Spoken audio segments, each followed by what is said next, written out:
My typical day is maybe 4 hours. I got to get off my leg because it actually starts to swell, and then she takes care of me. On top of that, she'll go get my dinner for me, whatever else that I can do. And I know she's hurting too, so I have to limit her from doing service for me because she's just hurting too. It's almost like if just one of you had been injured, then the other person could help, but it's even hard to help each other, which is part of what you would do in a marriage in a situation like this if somebody was struggling. Sure, yeah, that's right. Yeah, absolutely. So we both had to learn a different type of contentment, and I will learn it. It's just going to be how long it's going to take to learn it. But like Diane, she'll still, she's not one to cower away from anything. She'll try to take on any challenge within her limitations. Now, something that a number of people said about you, both a couple different times from a couple different people, was that they actually have to sometimes say to you, you're trying to do more than you even can. You're getting sore, or you're hurting, or whatever, oh yeah, they call it hard-headed. Just being hard-headed, that's the word they use. Oh, they look out for us both around here, but they can kind of understand, but they can't. It's the place you get put in, and having the understanding of that place that gives you a better appreciation of it, you know what I'm saying? So it's learning to adjust, and they're helping us to adjust is what they're doing. Now, in terms of the process with going through all the depositions and everything with Wal-Mart and their corporate attorneys, is there anything, like when I bring up the topic of that, is there anything particular that kind of immediately comes to mind from you, either you going through that or other members of the community having to go through that? Well, yeah, there's a lot of things. Diane and I both, me more so, sat in on almost all the depositions that were taken, so we got to see firsthand the type of questions that were asked. And what was very disturbing was that the questions, I would say maybe 1/3 of the questions actually related to our physical being, the accident itself. More of the questions were kind of typed, they were actually attacking our faith is what they were doing, our beliefs, our lifestyle. I mean, it was some of the comments that were made were totally unnecessary. I can just say down bottom, I was just very unprofessional, and it's very uncalled for, actually. I mean, there's a lot of correspondence that people aren't aware of that happened between attorneys that was, just awful, and right out of the box, they were real adamant about certain things that we just wouldn't yield to, and I think that even infuriated them more. And what are some of the most outlandish things that they tried to throw into the mix or bring up or ask questions about?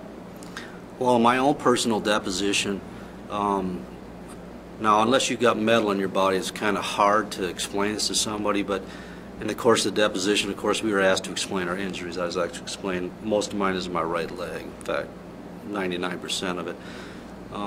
And I have a lot of metal in my leg now. In fact, I got a rod that's 16 inches long, okay? And if you know anything about the weather changing in metal, it affects the metal. So we were having a question and answers during deposition with Wal-Mart's attorney, Scott Carey, and he asked me a question. He asked me about my leg and what are the effects of it now, and I told him, well, I can actually tell, the change in the weather. You can feel when the weather's colder and damp, it really affects it, makes it stiffer and more achy. And I guess my choice of words weren't the best, but I said, because the pressure is lower, and I can tell when the pressure is lower, believe it or not, because I can tell it in my leg. And he made just an awful, off-the-wall joke. I mean, he mocked me, actually, what he did. He said, can you tell me what the weather's going to be this weekend? I said, no, I can't. That was uncalled for, totally. Is there anything particularly inappropriate that other people were asked about that you sat in on? Oh yeah, Doug Bell, the other attorney, Scott Bowman, or Sam Bowman, excuse me, he actually had the nerve to ask Doug Bell if we did animal sacrifices here. Now you tell me, is that good ethical professional behavior? No, it's not. In fact, Pastor Dowell, they had him, this is a pastor, and they had him for over 7 hours, and I sat in that whole deposition, asking just the most ridiculous questions. I would say 75% of them had nothing to do with Diane and I at all.